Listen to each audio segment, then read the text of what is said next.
Hello, this is the England Pod Lionesses edition. England's women are keeping us on our toes after declaring the Euros as ours. After Friday night's 5-0 win at Ashton Gate, we came crashing down to earth on Tuesday, Belgium exacting revenge with a 3-2 defeat in Leuven. With me to pore over this and try and make sense of it all, the Telegraph's women's football reporter, Kathryn Batte. Before we get to, the boring stuff, Kathryn, the football, tell me, what's Belgium been like? Chocolate, beer? Give us the lowdown. I've got a slightly strange-looking bird on the background at my hotel, which I've only just really noticed now. Leuven itself is actually quite a nice place. We had a nice little gathering, a group of the journalists that were out here before the game. I think afterwards we were just too tired. We went straight back to the hotel for some rest. But yeah, I'm not a massive fan of Brussels, I have to say. When you get off the Eurostar, not an awful lot there, but Leuven quite nice, quite small though. I feel like you can walk around it in a day. Right, a lot to go through, isn't there? Because we've had obviously the 5-0 win, we've had the 3-2 defeat. I mean, it couldn't really have been more different. I'm just wondering whether, because between them obviously we have Lauren James at half-time coming off and then withdrawing from the squad. That was during the 5-0 win. Alessia Russo withdrawing, replacements being called up. Do we feel maybe, even though there was some continuity between the two starting 11s, that was just a couple of injuries maybe too far for England? A little bit, I think, especially in that forward area. I think last night showed how crucial Alessia Russo's hold-up play is. And obviously, we saw Aguimang Jones come in, we saw Nikita Parris come in. I was quite surprised to see Nikita Parris play the number 9 role. I really did think it was going to be Aguimang Jones in there. I know Parris has played for Brighton there this season, so perhaps that's why Sarina Wiegman went with that kind of formation, but it just didn't really seem to work. There was no kind of connect between the front three. Obviously, Parris and Beaver Jones, I'm not sure if they've ever played together. Obviously, maybe briefly when Parris came off the bench on Friday in the first game. But every time England had the ball, it just wouldn't stick up front. So that meant, obviously, as soon as Belgium won it back, we were on the back foot.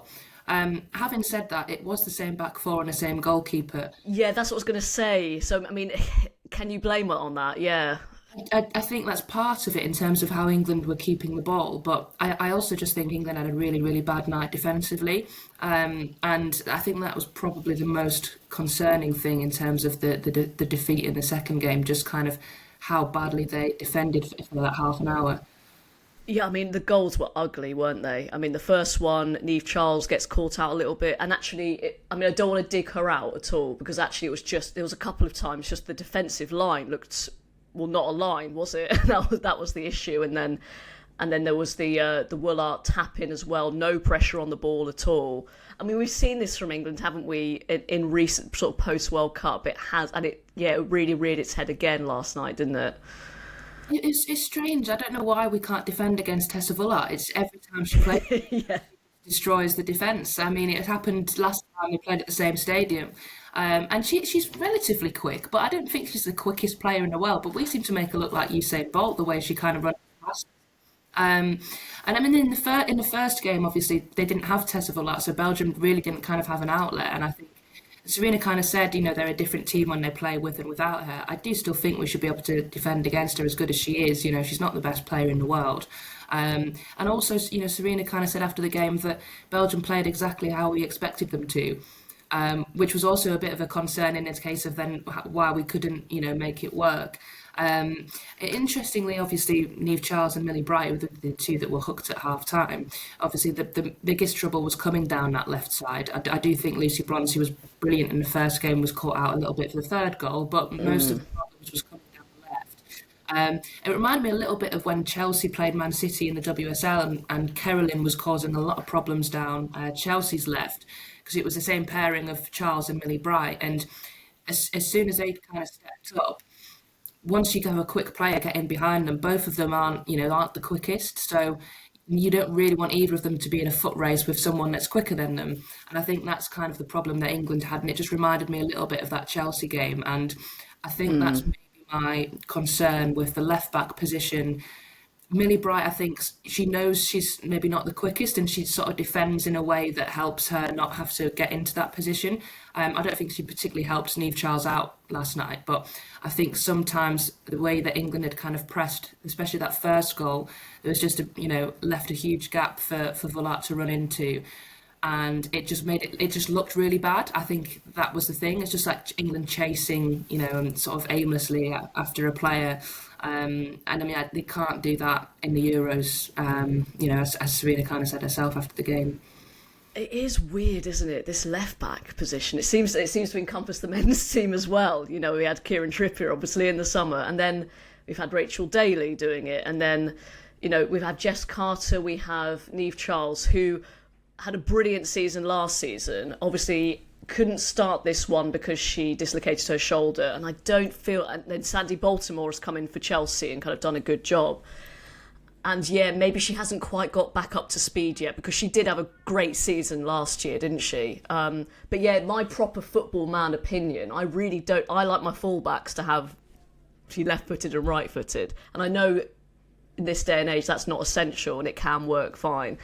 But I feel like, especially when you're not in your best form, it can be a real issue, can't it? Just the way, just like through balls and defensively, you can be a bit more exposed, I feel.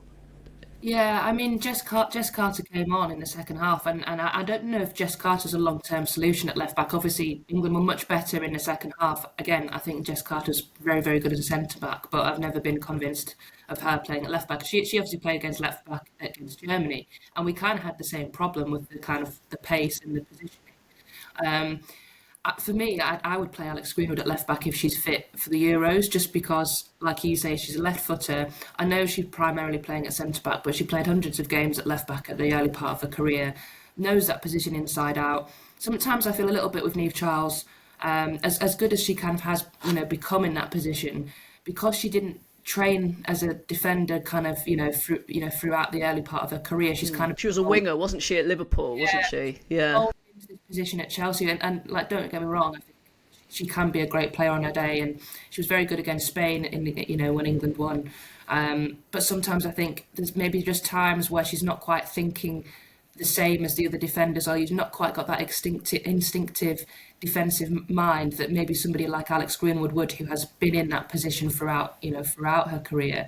I think last night we maybe saw that a little bit. Equally, when we played against Spain, they don't play in the counter-attack, so she didn't really have the same kind of issues. And I think 1v1, she's kind of all right as long as there's not kind of space behind her. But yeah, when England play against teams that counter-attack, I think that's where we come undone for some reason. Yeah, I mean, so the Greenwood thing, I agree. I think that's probably the obvious solution, but it's slightly concerning again that she doesn't play there week in, week out for her club. Like, she's a centre half, and that's kind of what she's been doing for years now. Actually, it's been a while. Gabby George, I mean, because she's like a natural left-footed left back, she plays there. But I mean, I haven't seen loads of Manchester United this season, but I don't know. She just seems like a square peg in a square hole. I don't know what Sarina Wiegman feels about her. I mean, she played the game against Switzerland in December. I thought she's okay. I think, again, it's interesting that she's doing well for Man United. I'm not sure if she was a natural left-back, kind of. She's sometimes kind of started maybe as a centre-back. Obviously, she's been playing left-back for a while now. But that's interesting, that Manchester United defence, because it's the best defence in the WSL. 3 of them are English, and none of them can get in the team. And I'm not saying that like all 3 should be in, but I was really interested that when Millie Bright did come off at half-time, it was Esme Morgan that came on rather than, May Le Tissier. Maybe Sarina felt Esme Morgan's got a bit, more kind of running, maybe slightly quicker than Le Tissier, I don't know.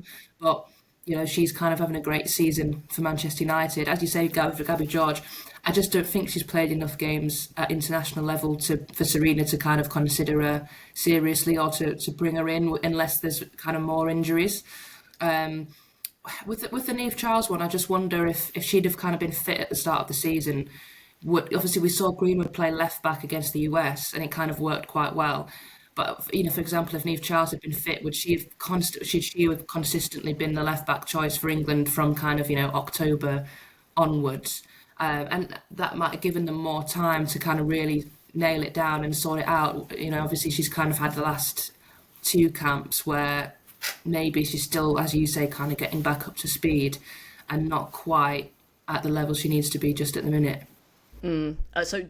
Defensively, clearly last night was the issue. We will get into the more attacking lineup and how that did over the course of the two games against Belgium. So 5-0 win, which was, I think, Kathryn, possibly the best 90 minutes we've seen from England in quite some time at Ashton Gate.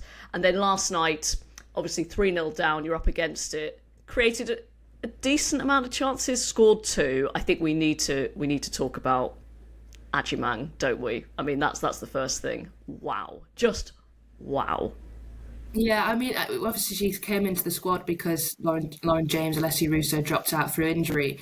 And I wasn't 100% sure whether she would get a chance to come on. Obviously, England were kind of looking for a goal. And when I saw, 10 minutes left, she's kind of stripped ready to come on, I thought, oh, that's, it's good she's getting an opportunity. So many of her family had travelled over. We kind of saw them before the game.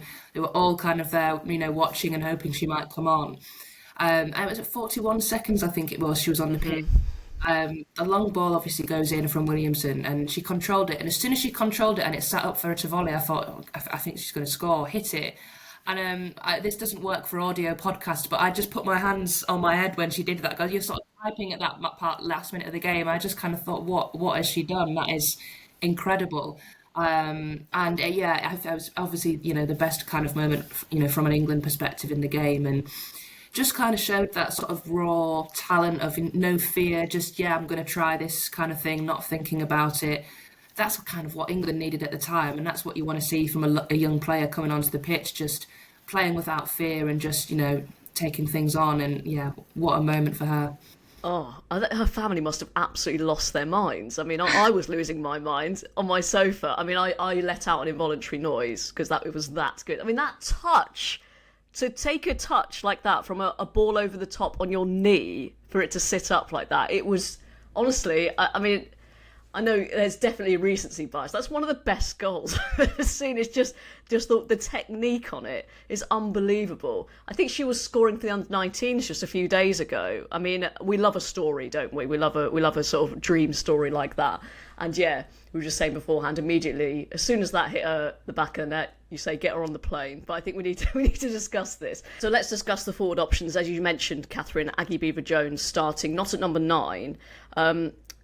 Russo didn't score, did she, on Friday? But you could see her all-round game is it's now, I think, she's an elite number 9, isn't she? There's not much she can't do. And then obviously Lauren James wasn't there as well.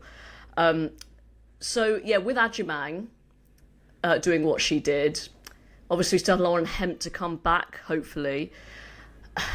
But there is a bit of a lack of depth, isn't there, in that real centre forward position, a lack of experience as well, as you said, at international level.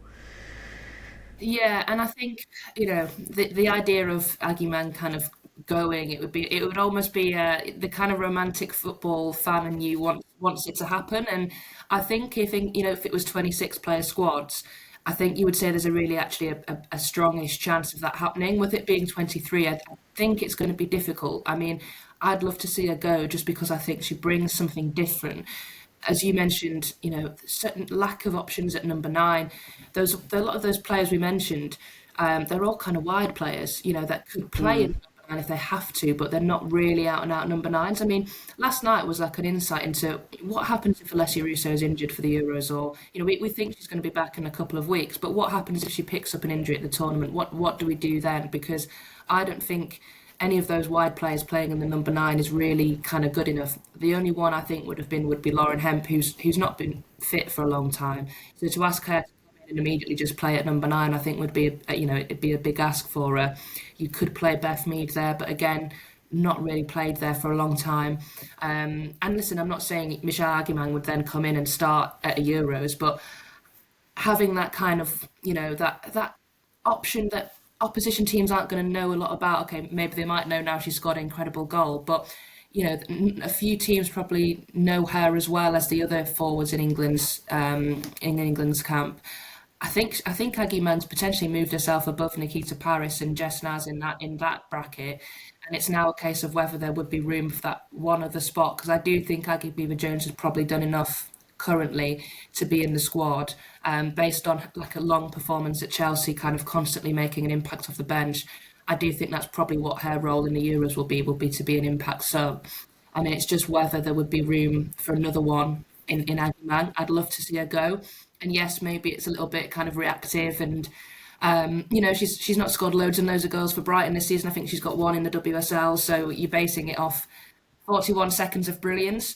But I just think what she did in that moment, that was a glimpse of what she could do at the Euros. And having a young, 19-year-old learning at a tournament might be more beneficial than, for example, taking in a Nikita Paris, who, yes, has a lot of experience, but how much is she going to bring on the pitch? Because I think last night was her opportunity to really stake a play, and I'm not sure she did that.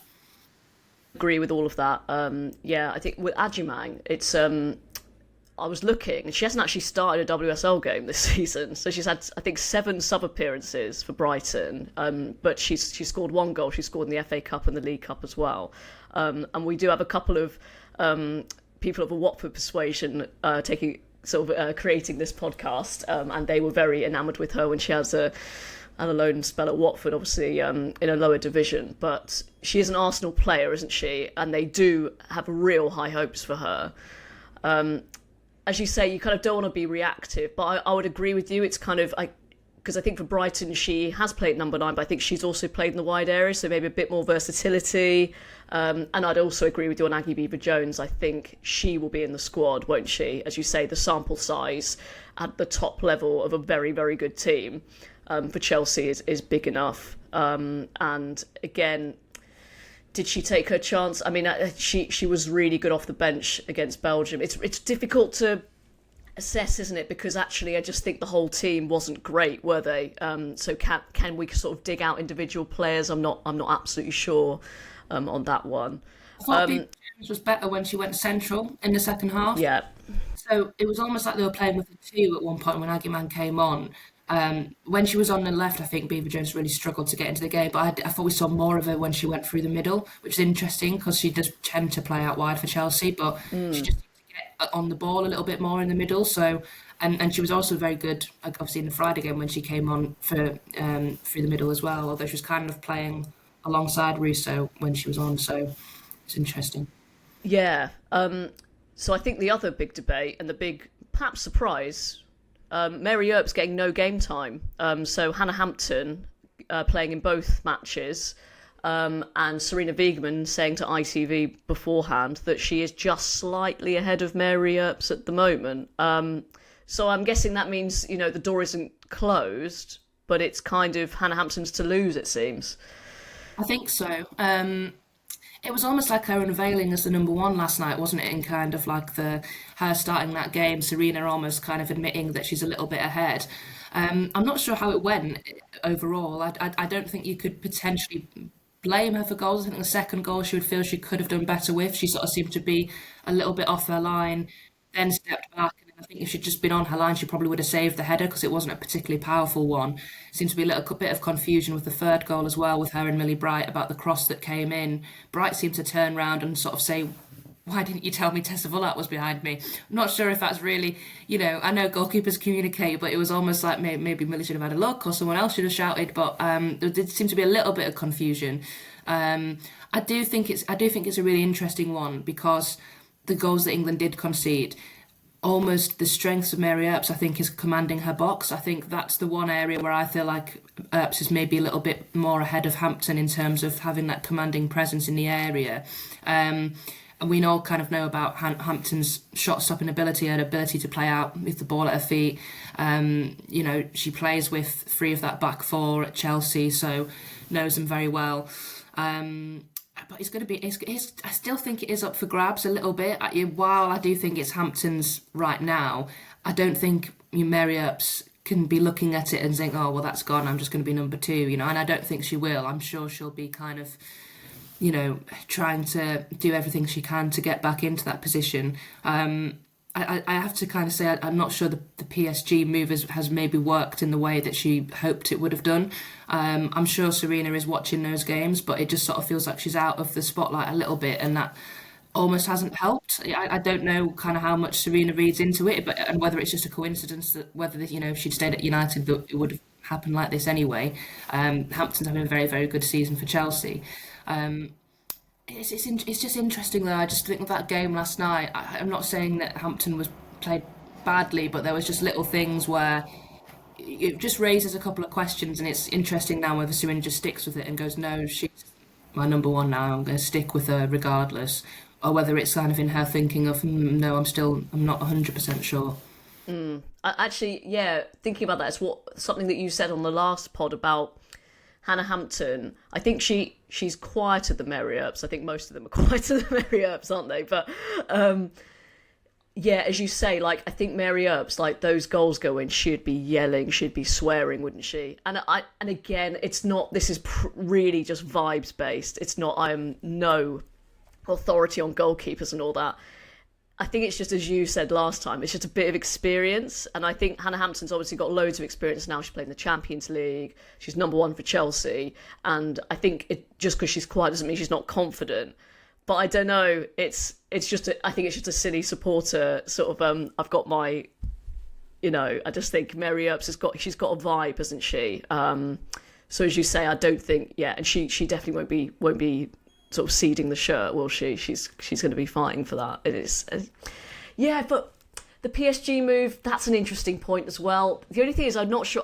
It was clear she wanted to leave United, wasn't it? I'm just not sure where she would have gone in the WSL. I'm not sure if there was a.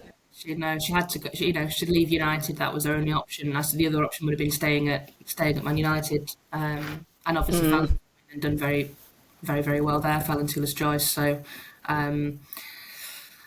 Yeah, I know what you mean. She just have that aura, doesn't she? Like, I imagine she would have been sort of screaming at the defence. We did kind of, Williamson always kind of call them into a huddle after the third goal, which I'm never a big fan of when teams do like a team talk after conceding a goal on a pitch. I just don't like it when that happens. But actually, at that point, I thought, no, this might be needed.